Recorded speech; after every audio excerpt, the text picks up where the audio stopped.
Seigneur, je t'invite pour écouter la parole éternelle, car c'est l'heure du choix. C'est l'heure du choix. C'est l'heure du choix. C'est l'heure du choix.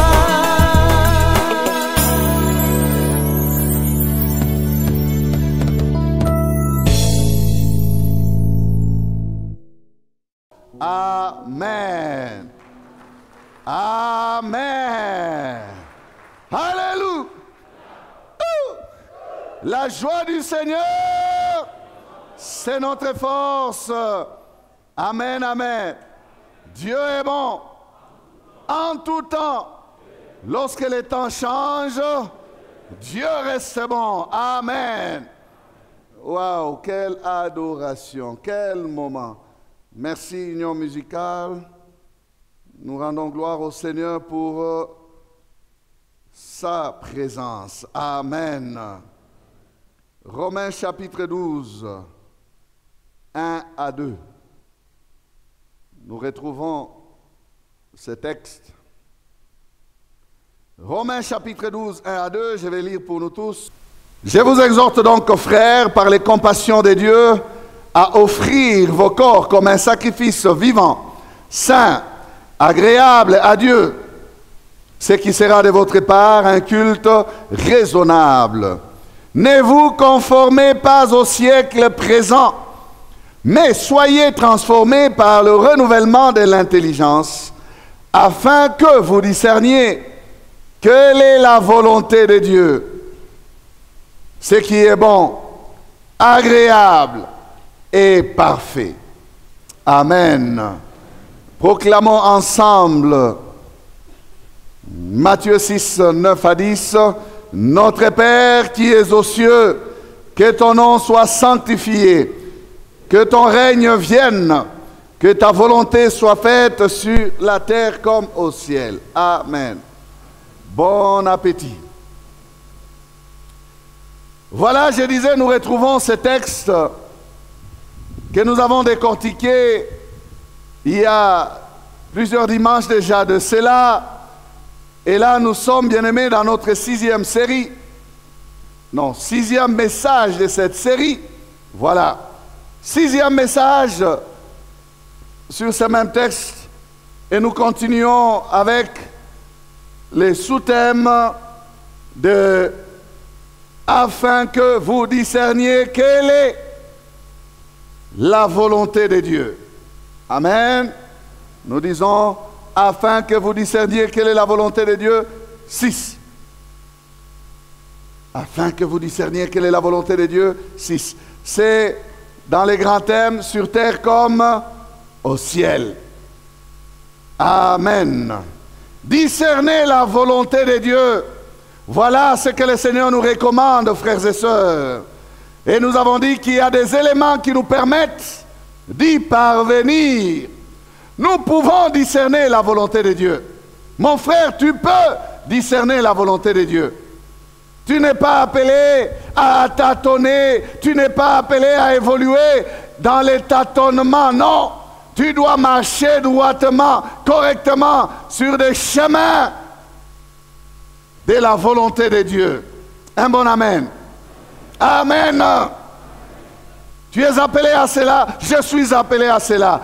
C'est notre responsabilité. Nous avons dit, ceux qui s'offrent totalement au Seigneur, le Seigneur transforme leur intelligence par le renouvellement de l'intelligence, mais ils parviennent en s'abstenant du moule du monde, en ne se soumettant pas, bien-aimés, à la vie et de la vanité du monde, ils parviennent à vivre une vie selon la volonté de Dieu.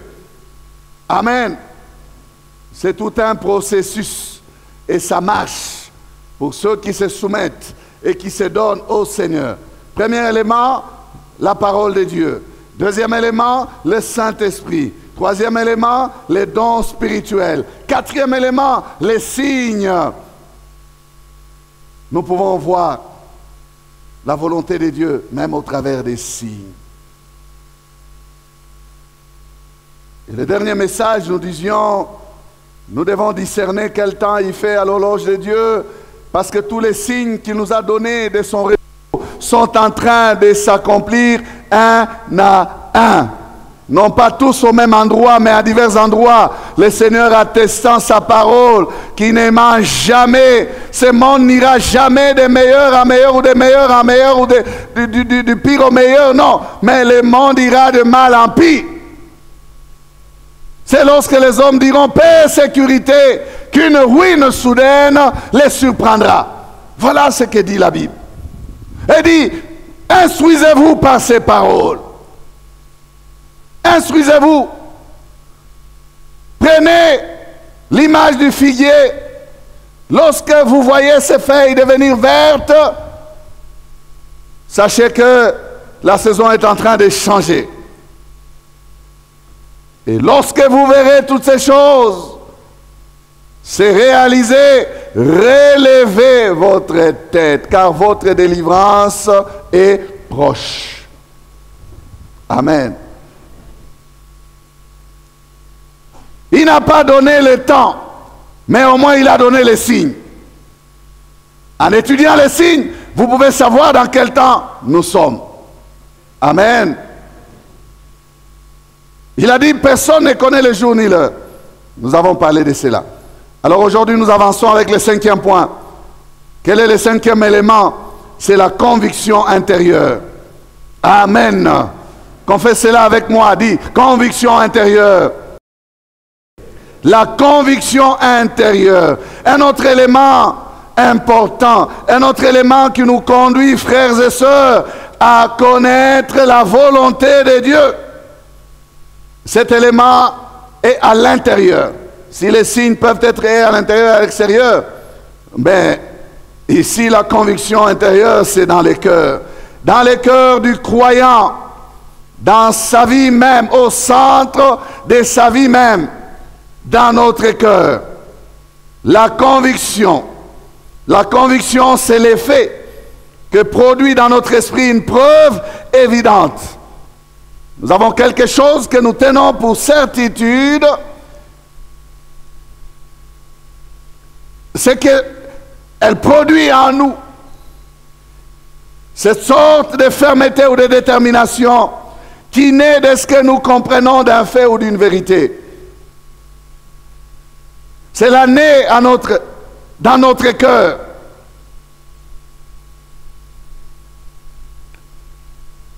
À l'intérieur du croyant. La conviction est une certitude qui est donc fondée sur des preuves évidentes. Dieu se permet de verser dans nos cœurs, dans les cœurs de ses enfants, un ensemble de choses qui font à ce que leur cœur puisse avoir cette certitude que telle chose est meilleure plutôt que telle autre. Telle chose est bonne plutôt que telle autre. Celle-ci est mauvaise, celle-ci est bonne.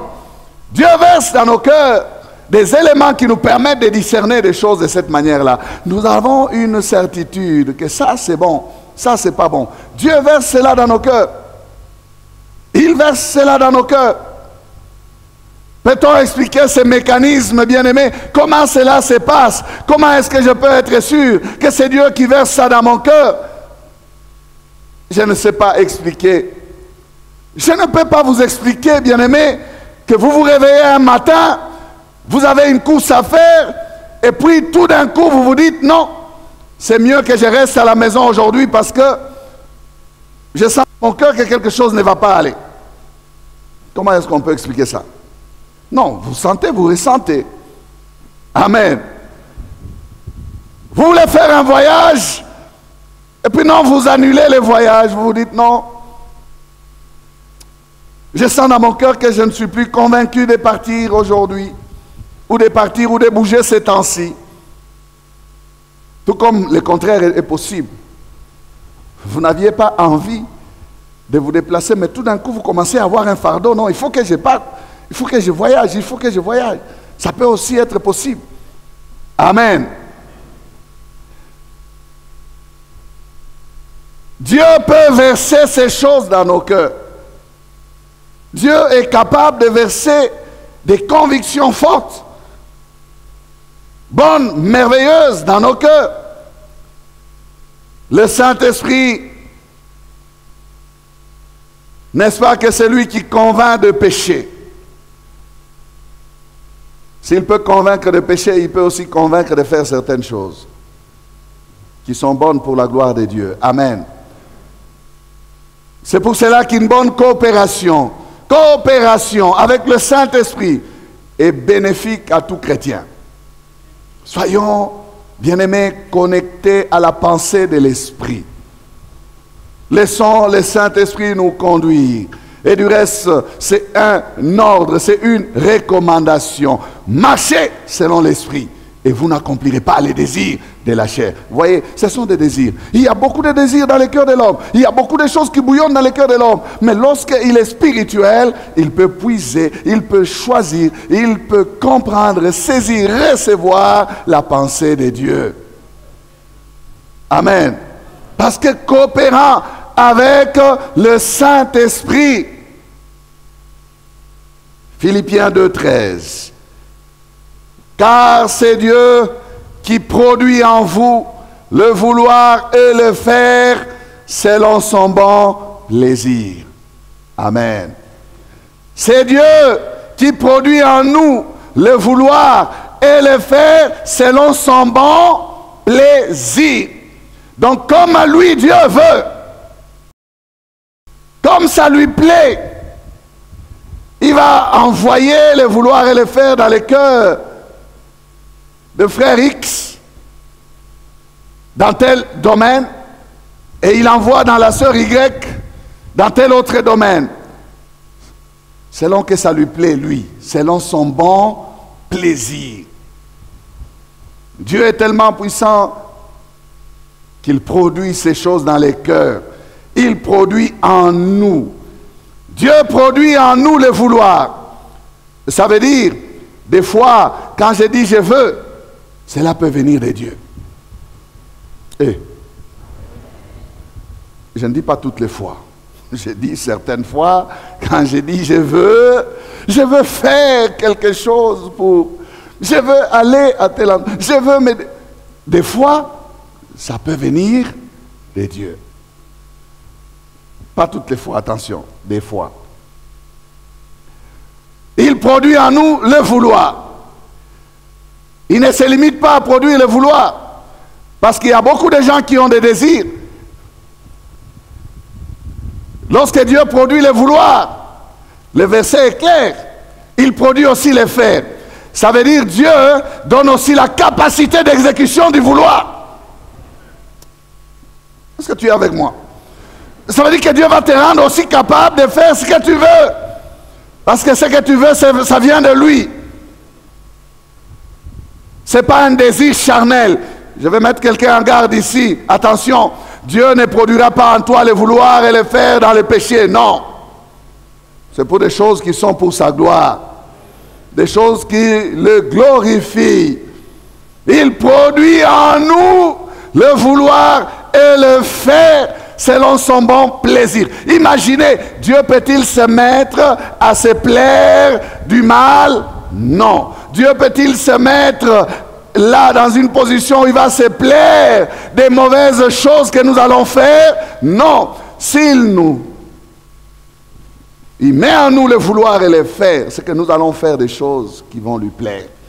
Parce que c'est selon son bon plaisir. Il faut, bien aimé, apprendre à détecter ces vouloirs et ces faire qui viennent de Dieu.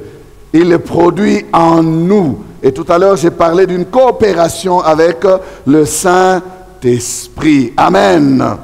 Regardez avec David. David est appelé homme selon le cœur de Dieu. Dieu l'appelle l'homme selon mon cœur. Mais David, un jour, il a un désir. David veut bâtir un temple à Dieu. Merveilleux désir, n'est-ce pas? N'est-ce pas? Très bon désir, n'est-ce pas? Et n'est-ce pas que c'est un très bon désir? bâtir le temple de Dieu. David va aller voir l'homme de Dieu, Nathan. 2 Samuel 7, versets 1 à 3. Lorsque le roi habita dans sa maison et que l'Éternel lui donnait du repos, après l'avoir délivré de tous les ennemis qui l'entouraient, il dit à Nathan le prophète, « Vois donc, j'habite dans une maison de cèdre, et l'arche de Dieu habite au milieu d'une tente. » Nathan répondit au roi, « Va, fais tout ce que tu as dans le cœur, car l'Éternel est avec toi. » Amen. Si on s'arrête là, David s'en va. David a l'aval de l'homme de Dieu. David a l'approbation de l'homme de Dieu. David a un désir, c'est vrai, c'est un désir, mais l'homme de Dieu trouve que ce désir est noble, spirituel, à la gloire de Dieu. C'est un très bon désir. Va, fais tout ce que tu as dans le cœur. En d'autres termes, puisque tu es convaincu de bâtir un temple, va bâtir un temple. Je disais, si on s'arrêtait là et qu'il n'y a pas autre chose, David aurait bâti le temple. Oui ou non? Oui ou non? Il aurait bâti le temple. Il allait dire, l'homme de Dieu m'a dit, fais ce que tu as dans le cœur. Qu'est-ce qu'il avait dans le cœur? Bâtir le temple. Mais bien aimé, laissez-moi nous dire ceci. Puisque le temple en question, c'est le temple de Dieu, Dieu a son mot à dire dans cette histoire. Amen. Ce n'est pas à Nathan de dire à David, va, fais tout ce que tu as dans le cœur. Non.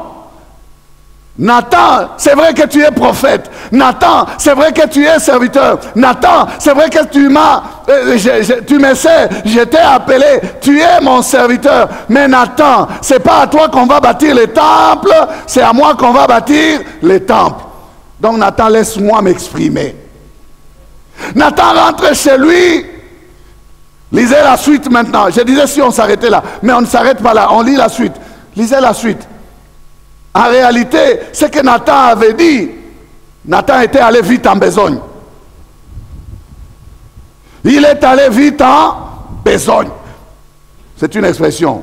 C'est-à-dire Nathan a vite répondu. Nathan a failli faire glisser David.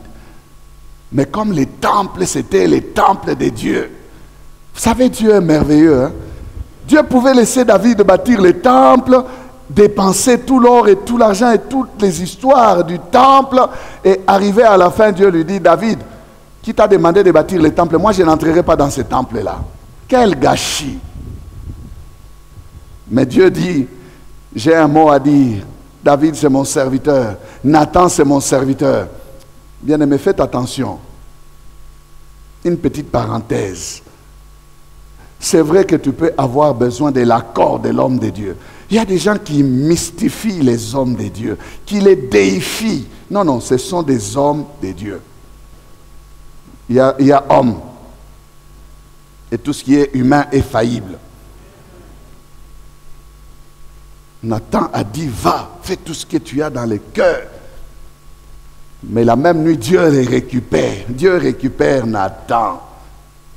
Il dit quoi, Nathan? La nuit suivante, la parole de l'Éternel, ça c'est bon. La parole de l'Éternel fut adressée à Nathan. Va dire à mon serviteur David, ainsi parle l'Éternel. Est-ce toi qui me bâtiras une maison pour que j'en fasse ma demeure?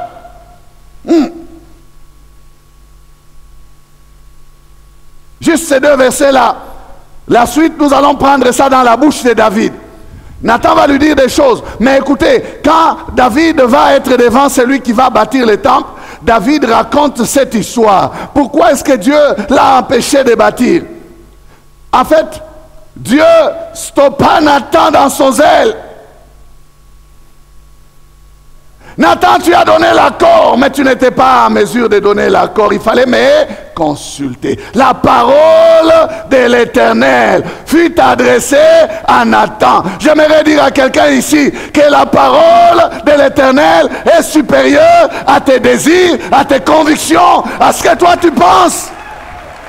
Et lorsque la parole de l'Éternel est révélée, stop ta conviction. Stop. Arrête-toi. Dieu va stopper Nathan. J'ai dit, lisons ce qui a été dit à David. Que cela sorte de la bouche de David lui-même. Prenons ça dans 1 Chronique.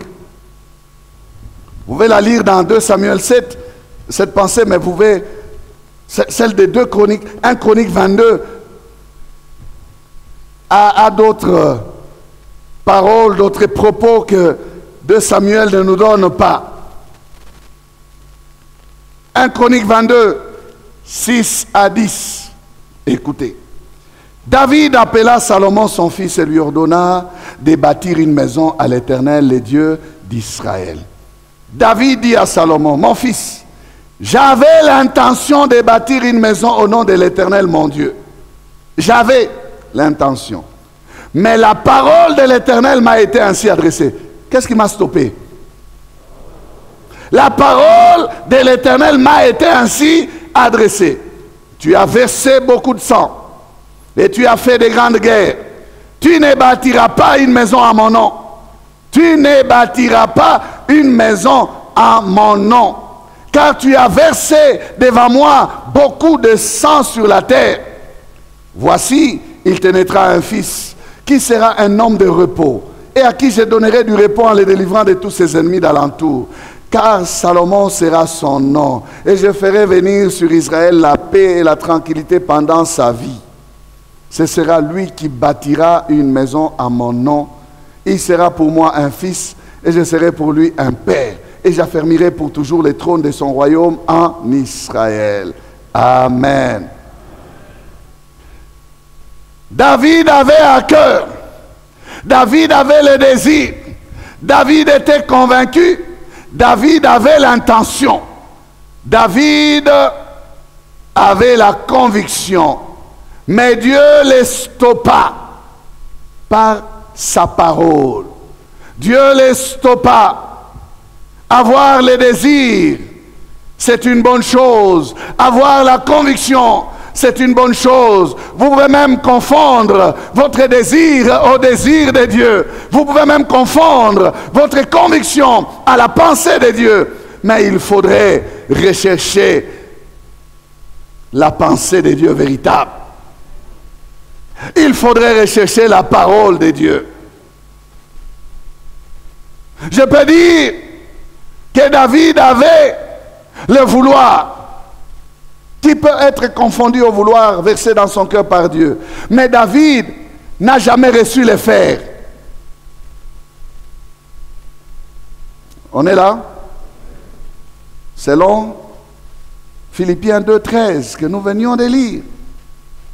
C'est Dieu qui produit en vous le vouloir et le faire. Certaines fois, notre vouloir peut être confondu au vouloir de Dieu. Regardez, quand David se regarde, David est roi. Il est roi par la volonté de qui? De Dieu. David a un souci noble. Il dit, moi j'habite une maison de cèdre, j'ai tout ce qu'il faut, je vis dans le luxe. Mais regardez l'arche, là où ça se retrouve. Sous une tente. N'est-ce pas que c'est bon? David manque de moyens, il ne manque pas de moyens. David peut dire, je vais bâtir un temple. Il pouvait même ne pas aller parler à Nathan. Mais David n'a pas fait cela. Il a le désir, il a le vouloir. Mais David est en train de rechercher l'autorisation de Dieu pour le faire. Il y a des gens qui se sont égarés dans des considérations sentimentales, ne se contentant que de leur désir, de leur fardeau et des moyens qu'ils ont. Combien de gens ont bâti des temples? Combien de gens se sont donné des titres? Combien de gens?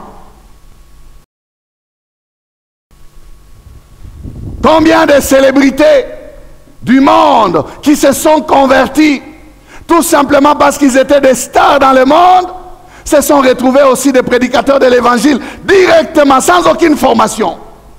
Pourquoi? À cause de leurs pensées.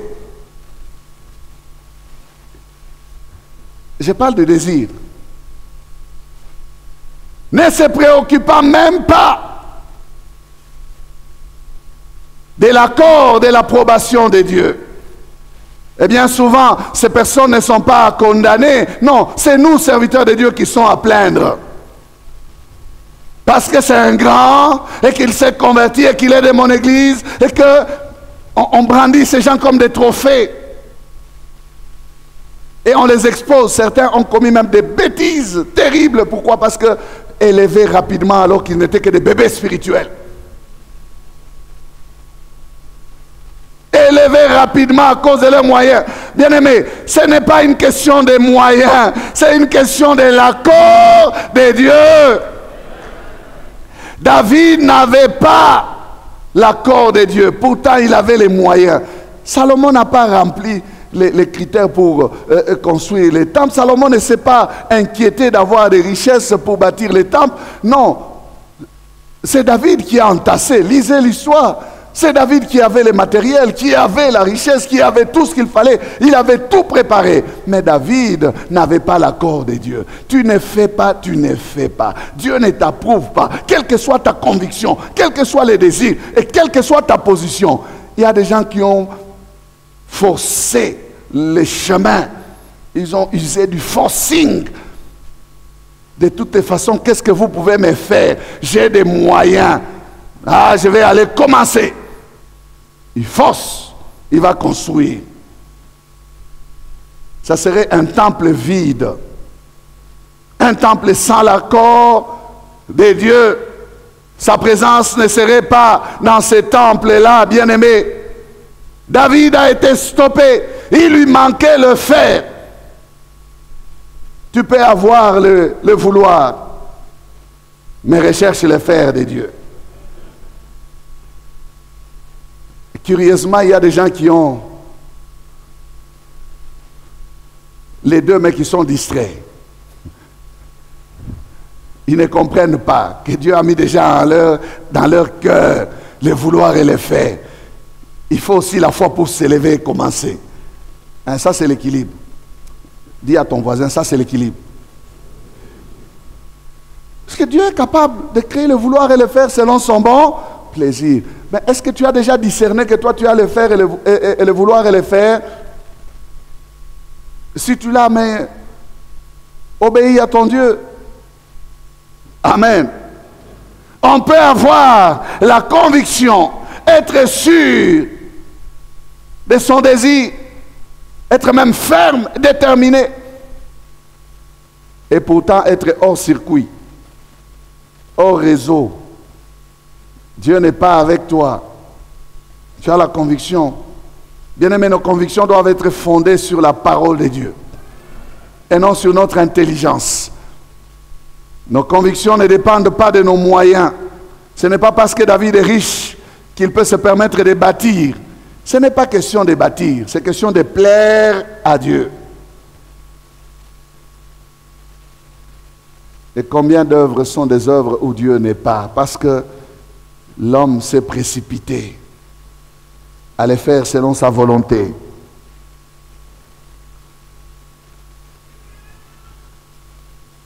La pensée de David était bonne, c'est vrai. Mais Dieu lui dit, tu as beaucoup de sang aux mains. David avait beaucoup de sang aux mains. Tu as fait beaucoup de guerres. Dieu a refusé que le temple lui soit bâti par un homme de guerre. Un homme de guerre. Bien-aimé, je peux aussi extrapoler et dire que ce qui plaît à Dieu, c'est ce qui est pur. C'est avec les mains pures que l'on sert le Seigneur. Ce n'est pas parce que non, j'ai les moyens, non. Tu voles et tu veux offrir cela à Dieu. Il y a des gens qui pensent que lorsque il va bâtir, cela sera sanctifié. Non, non. Si la source n'est pas pure, ça restera toujours impur. Il faut pas penser qu'en donnant à Dieu quelque chose de valeur, tu vas calmer le cœur de Dieu. Dieu n'a jamais été corruptible. Dieu n'a jamais été corruptible. Et du reste, regardez bien, Dieu ne prend même pas tout ce que nous donnons. Hein. Ça nous sert qu'à nous-mêmes sur la terre ici, pour le règne de son nom, pour la gloire de son nom. N'est-ce pas? Ça nous sert que nous-mêmes ici-bas. La conviction à elle seule ne nous place pas exactement, bien-aimés, au centre de la volonté de Dieu. Elle doit être soutenue par la parole de Dieu et pourquoi pas par les autres éléments.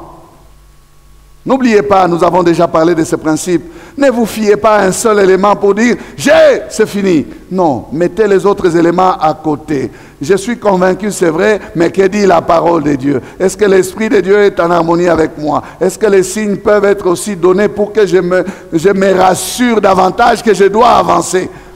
C'est un tout. Amen. Le problème de beaucoup de chrétiens, c'est celui de vouloir se cramponner qu'à la conviction. Nous avons beaucoup de problèmes aujourd'hui avec certaines personnes parce qu'ils disent « je ne suis pas convaincu ». Même pour des choses qui ne demandent pas une conviction. Bien aimé, il y a dans la parole de Dieu des choses qui ne demandent pas une conviction, qui demandent une obéissance. C'est comme un soldat, tu dois obéir, tu réfléchiras après. Mais il y a des gens qui vous disent « je ne suis pas convaincu ». On a des gens ici, ils sont là, ils sont assis ici. Ils ne veulent pas être baptisés par immersion. Ils disent, je ne suis pas convaincu. Mon baptême de 8 jours quand j'étais bébé, ça suffit. Qui t'a appris ça? Toi, tu es plus que Christ. Tu es plus que Christ qui s'est fait baptiser, qui est entré dans l'eau. Pourquoi tu vas inventer ton genre de baptême à toi et te contenter de ce baptême-là? Il y a des gens qui vous disent ça, je ne suis pas convaincu. Ils ne comprennent pas les choses de Dieu. Il y a des certitudes qui ne se discutent pas, auxquelles il faut adhérer par la foi et laisser la foi vous conduire. Pas de raisonnement, des calculs, non, non. Du reste, il y a d'autres certitudes qui peuvent être discutables. Il y a des choses qui bougent. Je ne comprends pas très bien aujourd'hui, je peux comprendre demain. Je comprends très bien aujourd'hui, je peux encore augmenter ma connaissance demain. Mais il y a des choses qui sont immuables, qui restent éternelles. Telles que nous les connaissons, c'est telles que les anges au ciel aussi les connaissent. Mais il y a des choses aussi qui bougent. Il y a des convictions qui peuvent être changées. Et... Amen. Écoutez ce que l'apôtre dit. Philippiens 3, 15 à 16. Nous tous donc qui sommes parfaits, ayons cette même pensée. Et si vous êtes en quelque point d'un autre avis, Dieu vous éclairera aussi là-dessus. Seulement, au point où nous sommes parvenus, marchons d'un même pas. Vous comprenez ces choses? Oh. Est-ce que vous comprenez ces choses? Nous tous qui sommes parfaits, c'est nous les saints, c'est nous les chrétiens. Donc nous pouvons avoir des choses que nous comprenons différemment. Mais que ces choses-là ne puissent pas être des choses fondamentales. Au point où nous sommes, nous avons des valeurs qui sont solides. Des fondamentaux de la foi. Marchons ensemble. Mais les autres histoires là discutables, je reviendrai avec la pensée de la conviction encore après. Les histoires du manger et du boire. On peut changer d'avis. Amen. On peut changer d'avis pendant qu'on marche. Et écoutez ce qui est dit. Dieu vous éclairera. Donc Dieu vous rendra capable d'être convaincu. Si vous n'êtes pas convaincu aujourd'hui, vous pourrez être convaincu demain. Mais pour l'instant, appuyez-vous sur ceux qui ne demandent pas la conviction et marchez. Obéissez, marchez. L'éclairage va venir en avançant. Et c'est ce que nous avons connu dans notre marche avec le Seigneur. Certaines personnes étaient radicales au début de leur conversion, par ignorance. Ils rejetaient certaines choses qui étaient pourtant des vérités. Mais en marchant et en ayant la connaissance, on a commencé à être éclairé dans la volonté de Dieu. On a compris que non, telle chose, je dois diminuer. Je suis trop zélé pour ça, ou je suis trop excessif dans ça, je peux atténuer. Amen. Il y a certaines certitudes que nous allons accepter avec le temps. Il y a certaines vérités qui nous troublent aujourd'hui, que nous ne sommes pas en mesure de porter. Dieu va travailler pour nous convaincre, nous éclairer. En d'autres termes, cette parole dit, vous finirez par discerner quelle est la volonté de Dieu parfaite. Vous finirez par discerner si vous marchez avec l'esprit et que vous avancez avec toute la troupe. Bien-aimés, il y a certaines discussions qu'il ne faudrait pas faire. Ne perdez pas de temps à discuter sur des questions secondaires, des questions qui peuvent être traitées par Dieu lui-même, par son éclairage. Ne perdez pas le temps à discuter sur cela. Des questions, comme je dis, du manger et du boire. Tel dit que je dois manger cette viande parce que l'idole n'existe pas. Tel autre dit non, c'est une viande sacrifiée aux idoles, je ne dois pas la manger. Chacun est libre d'avoir sa pensée, sa position. Il n'y a pas à discuter pour forcer l'autre. Mais il y a beaucoup de choses comme ça. Je ne donne qu'un exemple. Amen. On n'a pas besoin de forcer la conviction chez l'autre. Mange. Tu ne me vois pas, moi je mange. Mange aussi. Non, non. S'il est faible, laisse-le.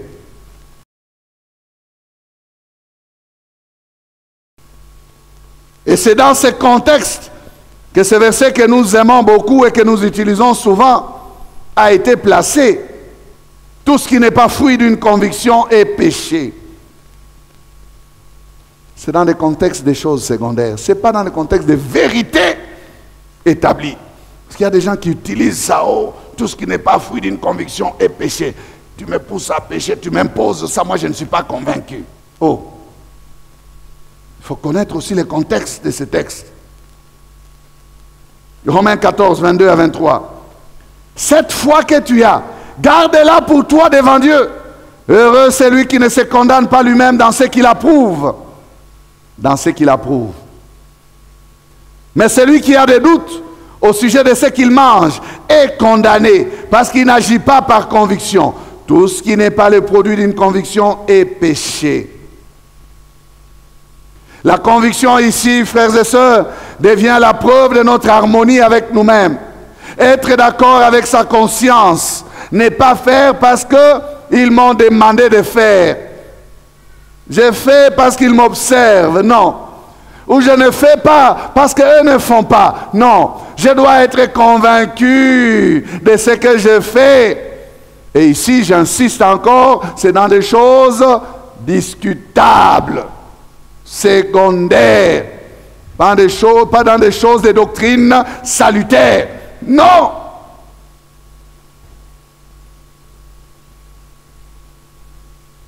Regardez l'apôtre Paul. Il a repris l'apôtre Pierre. Pourquoi? Parce que Pierre a usé de dissimulation, d'hypocrisie. Quand les Juifs de Jérusalem n'étaient pas encore arrivés là où ils étaient, Pierre mangeait avec les non-juifs. Mais lorsque les Juifs de Jérusalem, les radicaux sont arrivés, Pierre s'est échappé. Il ne mangeait plus avec les non-juifs. Il a attiré même les faibles dans sa mauvaise conduite. Paul l'a observé, il dit, ça c'est de l'hypocrisie. Il dit, Pierre, si toi qui es juif, tu n'arrives pas à observer les pratiques des juifs convenablement, pourquoi est-ce que tu veux que les non-juifs puissent judaïser? Attention, c'est pas bon. Ça, c'est le courage de Paul. Il n'a pas dit, c'est l'apôtre qui a marché avec Jésus. Je vous parlais ici tout à l'heure de l'homme. L'homme n'est que homme. L'homme n'est que l'homme. Pierre a été repris parce que dans sa conduite, il a basculé. Il n'avait pas une conduite ferme dans une position. Normalement, lui, en tant qu'apôtre de Christ, il devait rester assis avec les gentils en train de manger devant les Juifs de Jérusalem. Et s'il lui demande, mais pourquoi tu manges avec les Juifs? Il allait leur dire, mais vous avez oublié chez Corneille? Amen. Est-ce que vous connaissez la parole, n'est-ce pas? Pierre devait dire, vous avez oublié l'histoire de Corneille? Dieu m'a dit de ne jamais considérer pour impur celui que lui considère pur. Ce sont des frères comme moi, nous avons la même communion, nous mangeons ensemble. Mais parce que les radicaux de Jérusalem n'avaient pas encore compris la leçon, et ils étaient convaincus que les gentils, il fallait les laisser à côté. Ne pas manger avec eux. Ils mangeaient à part. Où est la fraternité? Où est la communion? Ça, c'est des choses discutables qui demandent aussi une conduite claire. Alors les gens disent, tout ce qui n'est pas fruit d'une conviction est péché. Laisse-moi le temps d'être convaincu. Ou bien je ne suis pas convaincu. Frère, examine bien ta position par rapport à la parole de Dieu. Si ce qui t'est demandé ne demande pas ton avis, obéis. Obéis. Alors je veux dire aussi que tout ce qui n'est pas fruit d'une conviction est péché, ne signifie pas que tout ce qui est fruit d'une conviction est bon. Faites attention. Tout ce qui n'est pas fruit d'une conviction est péché, ne signifie pas que tout ce qui est fruit d'une conviction est bon. Il y a des gens qui ont été convaincus de voler. Ils ont volé. Ah, Léonard,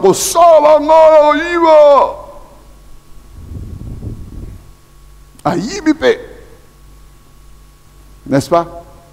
Tout ce qui est fruit d'une conviction n'est pas bon. Il faut le dire aussi. Je dis, oh non, je suis convaincu. J'ai parlé tout à l'heure de ceux qui ont des moyens. Je suis convaincu que je dois servir. Dieu m'a appelé. Il s'en va, il fait son église parce qu'il a la possibilité d'acheter des instruments. Tu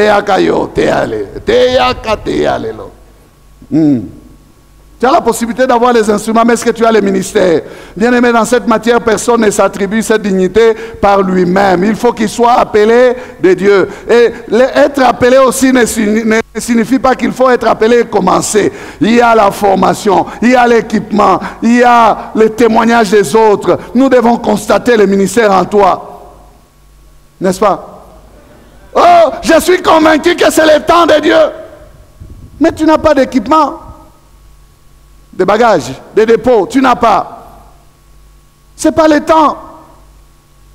Oh, je suis convaincu que c'est le temps. Il arrête même le travail. Eh bien, ta conviction doit produire.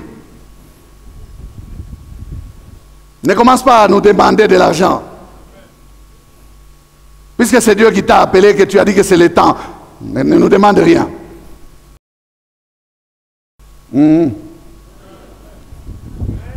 Bien-aimé, tout ce qui est fruit d'une conviction n'est pas bon. Dis-le à votre voisin, tout ce qui est fruit d'une conviction n'est pas bon. Il y a un frère qui est venu avec les convictions. J'ai appelé Papa Rapende ici, mon frère. Papa Rapende, viens, sois mon témoin, assis-toi là. On l'écoute. Il commence à sortir des versets. Oh, Deutéronome ceci. Oh, Lévitique ceci. Alors frère, c'est quoi ton problème? Dieu m'a convaincu que je dois avoir une deuxième femme. N'est-ce pas? J'ai dit, frère, nos voix se séparent ici.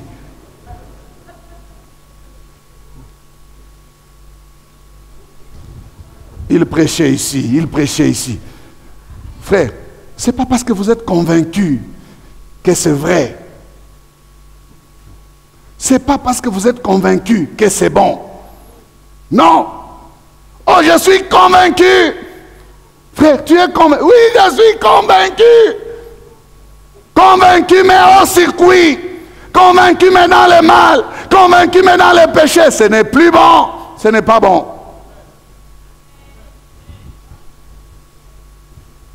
Ce n'est pas bon. On pouvait faire la guerre des versets. Nous pouvions dire à ses frères, au commencement, ce n'était pas comme ça, tout ça, hein, Dieu est ceci, cela, tout. Mais ça servait à rien. Il était convaincu. Indéboulonnable dans sa position. Il est convaincu. Il fait son chemin. Il fait son chemin. Il paraît qu'il prêche ailleurs. Et tout ça là, c'est notre responsabilité à nous les pasteurs. Parce que quelqu'un a un peu d'argent, il vient là, papa, moi carburant. Alors le gars dit, ah frère, tu peux prêcher vendredi.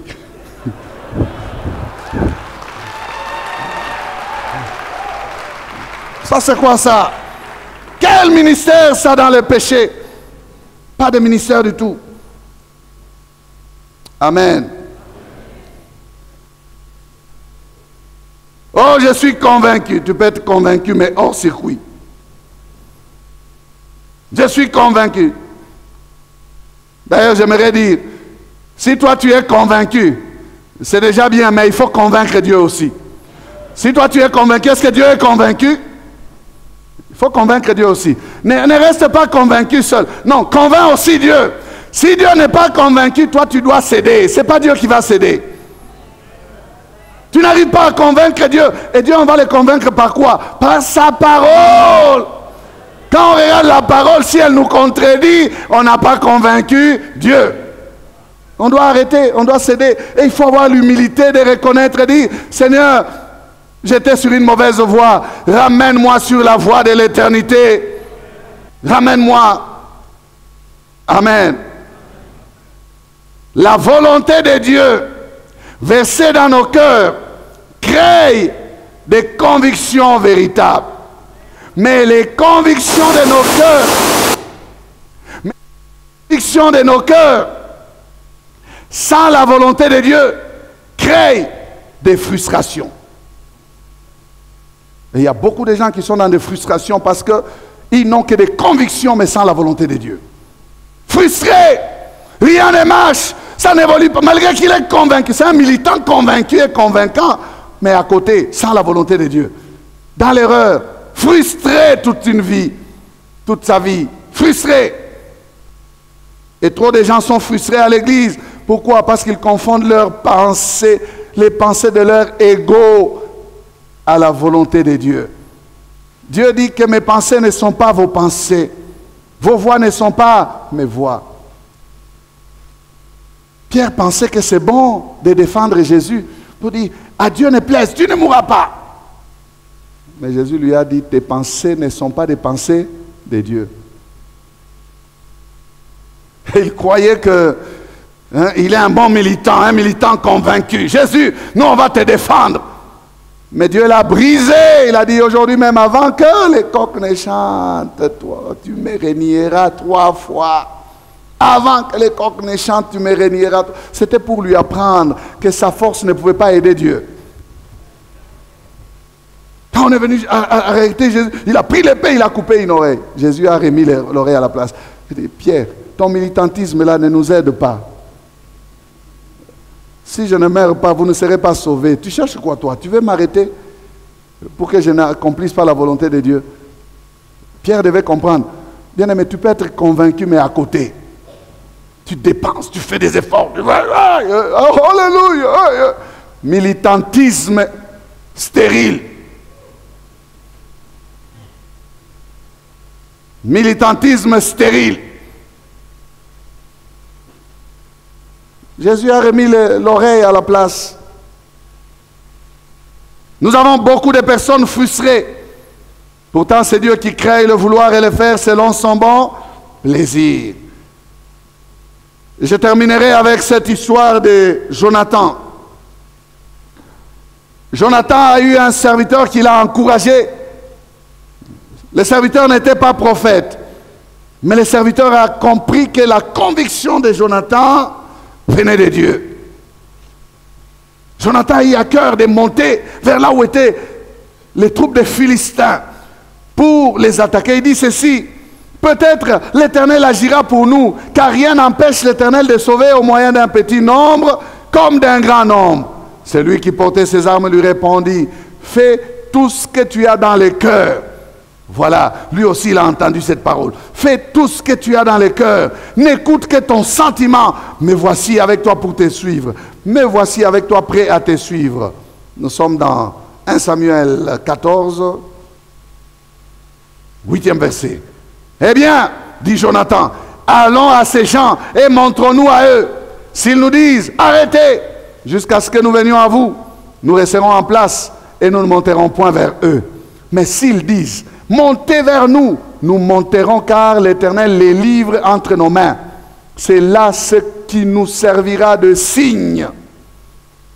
C'est là ce qui nous servira de signe. Regardez ce jeune serviteur. Il a perçu les désirs de son maître et il est prêt à l'accompagner. Pas de peur chez lui, pas de découragement. Il ne dit pas nous ne sommes qu'à deux. Comment est-ce que nous allons monter comme ça à deux? Laisse-moi aller appeler les autres pour qu'ils viennent, qu'on commence le combat ensemble. Non, non. Mais il se fie à la conviction de son maître. Il dit, fais tout ce que tu as dans le cœur. On avance. Il dit, ne te fie qu'à ton sentiment. Tes convictions vont nous servir. Fais tout ce que tu as dans le cœur. Il encourage son maître Jonathan. Et ils vont monter. Ces jours-là, une forte défaite va être assainie aux ennemis de l'Éternel. Les Philistins tombaient d'eux-mêmes devant Jonathan et les serviteurs suivaient après, ils ne faisaient que mettre l'épée. Bien, bien, bien, bien. La Bible dit qu'une terreur, comme la terreur de l'Éternel, s'était répandue sur les pays ces jours-là. Les ennemis ont fui parce que quelqu'un a été convaincu que Dieu peut délivrer par un petit nombre. Ça, c'était le vouloir et le faire qui a été versé dans le cœur de Jonathan. Lorsque nous recevons de telles convictions qui viennent de Dieu, bien aimés, les effets de ces convictions-là sont pareils aux effets de la foi. Les effets de telles convictions sont pareils aux effets de la foi. Vous avez une assurance, une fermeté, une détermination. Vous dites, c'est la bonne chose que je dois faire, je la fais. Eh bien, souvent, Dieu va se glorifier parce que c'est lui qui a versé le vouloir et qui a donné le faire.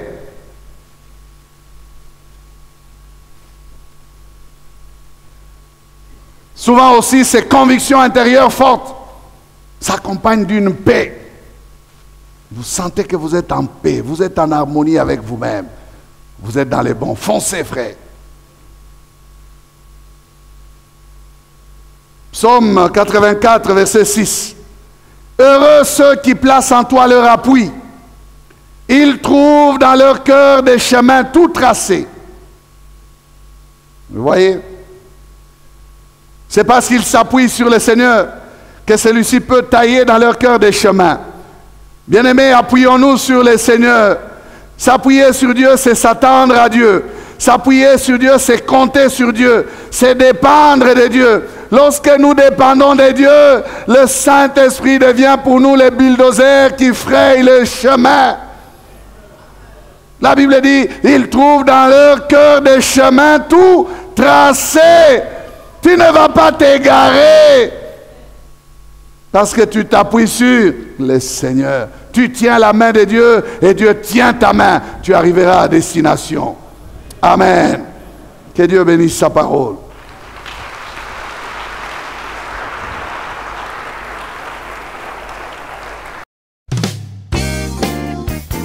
Bien-aimés, nous vous remercions d'avoir suivi ce message et nous prions pour que la grâce du Seigneur continue à agir dans votre cœur et que le message puisse apporter des fruits pour lesquels Dieu l'a envoyé chez vous. Nous voulons juste vous encourager à vous qui n'avez pas encore donné votre vie à Christ, à faire cette prière avec nous maintenant et à faire cette prière avec un cœur ouvert et une décision venant de votre cœur, vous pouvez juste prier avec nous maintenant, en répétant ces paroles après moi et en disant ceci. Seigneur Jésus, je t'ouvre mon cœur, je te donne ma vie. Sois mon Seigneur et mon Sauveur. Pardonne mes péchés, Seigneur. Inscris mon nom dans ton livre de vie. Je m'abandonne à toi. Que le Saint-Esprit m'aide à te suivre et à te servir.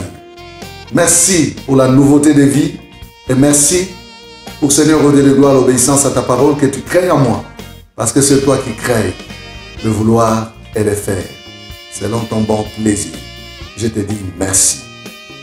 Amen. Que Dieu vous bénisse parce que vous avez pris la décision de devenir chrétien et de vous engager à suivre Jésus et à les servir. Vous pouvez nous contacter au numéro qui apparaît à l'écran et nous serons toujours disposés à répondre à vos questions, à vos préoccupations. Nous sommes là pour vous servir et nous serons aussi heureux d'avoir un temps de prière avec vous dans nos installations 6 avenue Kasavubu, Sandoa, à l'église La Parole Éternelle, ici à Lumbashi. Que Dieu vous bénisse, que sa grâce et sa paix soient dans vos maisons. Au revoir, nous vous aimons.